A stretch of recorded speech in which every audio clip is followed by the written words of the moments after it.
الحمدللہ رب العالمین والصلاة والسلام علی سید الانبیاء والمرسلین وعلی آلہ واصحابہ اجمعین۔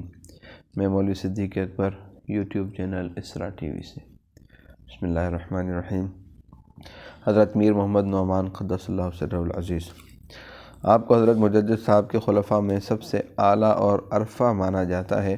آپ کی ولادت 977 ہجری میں بمقام بدخشاں ہوئی۔ والد صاحب کا اسم گرامی سید شمس الدین یحییٰ عرف میر بزرگ۔ ولادت سے قبل والد ماجد نے حضرت نعمان بن ثابت ابو حنیفہ امام اعظم رحمہ اللہ کو خواب میں دیکھا۔ آپ ایک لڑکے کے پیدا ہونے کی بشارت دے رہے ہیں جو بہت بزرگ ہوگا، اور اس کے لیے اپنا نام عنایت فرما رہے ہیں۔ چنانچہ والد ماجد نے یہی نام تجویز کیا۔ آپ کو ابتدا سے مراحل سلوک طے کرنے کا شوق تھا اور اسی غور و فکر میں عموماً رہتے تھے۔ ایام شباب میں آپ نے حضرت عبید اللہ بلخی عشقی کے ہاتھ پر توبہ کی، پھر ہندوستان تشریف لا کر ایک عرصے تک شیخ کامل کی جستجو میں مشائخ و علماء ہند سے ملتے رہے۔ آخر میں حضرت خواجہ باقی باللہ صاحب قدس اللہ سرہ العزیز کی خدمت میں حاضری کی نوبت آئی اور آپ اسی بارگاہ کے ہو گئے۔ اہل و عیال آپ کے ہمراہ تھے۔ حضرت خواجہ نے آپ کے قیام کا انتظام کیا۔ ذریعہ معاش کچھ نہ تھا، نہایت عسرت کے ساتھ زندگی بسر کرتے۔ حضرت خواجہ ان کی پرداخت فرماتے اور شریک حال رکھتے۔ ایک مرتبہ کسی حاکم نے حضرت خواجہ سے متوسلین کے نام پوچھے جو خانقاہ میں حاضر رہتے اور فقر و فاقے کے ساتھ زندگی بسر کرتے تھے۔ منشا یہ تھا کہ ان حضرات کے لیے یومیہ وظیفہ مقرر کر دیا جائے۔ حضرت خواجہ نے جملہ حاضرین خانقاہ کے نام بتا دیے مگر صاحب موصوف کا نام نہیں بتایا، حالانکہ یہ سب سے زیادہ عیالدار اور ضرورت مند تھے۔ حضرت خواجہ سے اس کا سبب دریافت کیا گیا۔ فرمایا، میر محمد نعمان میرے بدن کا جز ہیں۔ میر محمد نعمان صاحب کو جب اس خصوصیت کا علم ہوا تو خود ہی فرماتے ہیں،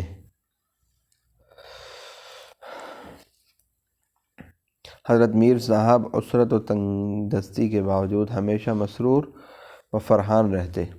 رنج و راحت سے گویا تأثر مفقود تھا۔ زحمت کو رحمت جانتے اور نہایت خندہ پیشانی سے اس کا مقابلہ کرتے۔ حضرت مجدد صاحب سے رابطہ۔ حضرت خواجہ نے جب کارخانہ ارشاد و تلقین حضرت مجدد صاحب کے حوالے فرمایا تو ان کو بھی ہدایت ہوئی کہ حضرت مجدد صاحب سے استفادہ کریں۔ آپ نے عرض کیا، خادم کی تمنا تھی کہ حضور کی بارگاہ عالی جان کے سوا کسی اور کا دست نگر نہ ہوتا۔ حضرت خواجہ نے کبیدہ خاطر ہو کر فرمایا، میاں شیخ احمد تو وہ آفتاب ہے کہ ہم جیسے ہزاروں ستارے اس کی روشنی میں گم ہو جاتے ہیں۔ اس کے بعد کامل عقیدت مندی کے ساتھ حضرت میر نعمان رحمہ اللہ حضرت مجدد صاحب سے وابستہ ہو گئے، لیکن حضرت مجدد صاحب نے آپ کو حضرت خواجہ کی خدمت میں حاضر رہنے ہی کی ہدایت فرمائی۔ کچھ عرصے کے بعد جب حضرت خواجہ کی وفات ہو گئی تو حضرت میر نعمان نے حضرت مجدد صاحب سے مزید توجہ کی درخواست کی اور تحریر فرمایا، میرے پاس اس کے سوا اور کوئی وسیلہ نہیں کہ میں آل رسول ہوں۔ اس تحریر نے توجہات مجددیہ کے دروازے کھول دیے۔ بالآخر حضرت مجدد صاحب کے محبوب ترین خلیفہ ہوئے۔ حضرت مجدد صاحب کے تعلق کا اندازہ اس سے ہو سکتا ہے کہ مکتوبات کی جلد ثالث کو میر صاحب کے اسم گرامی سے مسجل فرمایا اور وجہ یہ فرمائی کہ بہتر از شما کے خواہد بود، پھر تعلیم طریقہ اور اصلاح خلق اللہ کے لیے آپ کو دکن بھیجا۔ مکتوبات شریف میں بہت کافی مکاتیب آپ کے نام ہیں جن میں سلوک کے دقیق ترین نکتے حل کیے گئے ہیں، جن سے مکتوب الیہ کی اعلیٰ قابلیت اور استعداد کا اندازہ ہوتا ہے۔ حضرت مجدد صاحب کے بعد صاحبزادگان گرامی کا بھی حضرت میر صاحب سے بہت گہرا تعلق رہا۔ مکتوبات خواجہ محمد معصوم میں بیشتر مکاتیب حضرت میر صاحب کے نام ہی ہے۔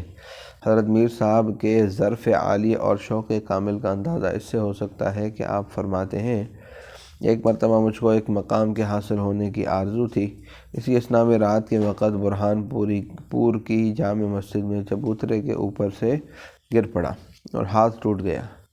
جیسے ہی میں گرا اس مقام کا انکشاف ہو گیا۔ مجھے اس گرنے پر رنج کے بجائے مسرت ہوئی۔ میں نے اسی خوشی میں حلوہ تقسیم کیا۔ 18 صفر 1060 ہجری کو آپ کی وفات ہوئی۔ مزار مقدس آگرہ میں ہے۔ حضرت خواجہ ہاشم کشمی قدس اللہ سرہ العزیز تکمیل طریقت کے شوق میں ہندوستان آئے۔ اولاً حضرت میر محمد نعمان صاحب قدس اللہ سرہ العزیز کی خدمت میں برہان پور جنوبی ہند حاضر ہو کر شرف بیعت حاصل کیا۔ پھر چونکہ جوان قابل تھے، حضرت مجدد صاحب نے تربیت کے لیے انتخاب فرما کر اپنے پاس طلب فرما لیا۔ چنانچہ آپ نے درجہ خلافت حاصل کیا اور پھر بارگاہ مجددی سے دکن کی تبلیغ و اصلاح کے لیے مامور ہوئے۔ بے شمار خلق خدا آپ سے مستفیض ہوئی۔ زبدۃ المقامات آپ ہی کی تصنیف ہے۔ برہان پور میں آپ کی وفات ہوئی، وہیں آپ کی آرام گاہ ہے۔ حضرت شیخ بدیع الدین سہارنپوری قدس اللہ سرہ العزیز آپ نے توضیح و تلویح بھی حضرت مجدد صاحب سے ہی پڑھی ہے۔ زمانہ طالب علمی میں آزاد طبع تھے۔ حضرت مجدد صاحب کی شفقت نے آپ کو سلوک کی طرف متوجہ کیا۔ تھوڑے عرصے میں منصب خلافت حاصل کیا تو وطن پہنچ کر اصلاح و ارشاد میں مشغول رہنے کی ہدایت فرمائی۔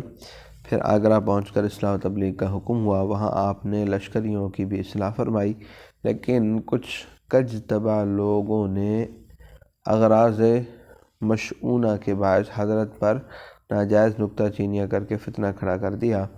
حضرت نے بہت کافی مقابلہ فرمایا۔ آخر میں آپ سہارنپور تشریف لے آئے، یہیں آپ کی وفات ہوئی۔ حضرت مولانا بدر الدین صاحب قدس اللہ سرہ العزیز دولت خانہ سرہند 15 سال کی عمر میں حضرت مجدد صاحب کی بیعت سے مشرف ہوئے۔ علوم ظاہری کی تعلیم کے ساتھ ملکات باطنیہ کی اصلاح و ذکر و شغل بھی شروع کر دیا اور حالات اور واردات کا ظہور ہونے لگا۔ حضرت مجدد صاحب کم سن مولانا بدر الدین صاحب کو اپنے عیال میں شمار فرماتے۔ عقیدت مندی اور اس کے برکات میں سے ایک یہ ہے کہ ایک شب میں آپ 12 مرتبہ سرور کائنات صلی اللہ علیہ وسلم کی زیارت سے مشرف ہوئے۔ حضرات القدس آپ کی مشہور تصنیف ہے، جس کی پہلی جلد میں سرور کائنات صلی اللہ علیہ وسلم سے لے کر حضرت خواجہ باقی باللہ تک اکابر کے حالات ہیں۔ دوسری جلد میں حضرت مجدد صاحب اور صاحب زادگان عالی شان و خلفائے نامدار کے حالات درج ہیں۔ حاجی خضر روغانی قدس سرہ متوفی 1050۔ اولاً حضرت شیخ عبدالاحد والد ماجد حضرت مجدد صاحب قدس اللہ سرہ العزیز کی صحبت سے فیض یاب ہوئے۔ پھر حضرت مجدد صاحب سے خرقہ خلافت حاصل کیا۔ آخر میں زیارت حرمین شریفین سے مشرف ہوئے اور ممالک اسلامیہ کی سیاحت کی۔ قصبہ بہلول پور کے رہنے والے تھے، جو سرہند کے مضافات میں ہے۔ یہیں وفات ہوئی، یہیں مزار مبارک ہے۔ شیخ عبدالحی قدس اللہ سرہ العزیز متوفی 1070۔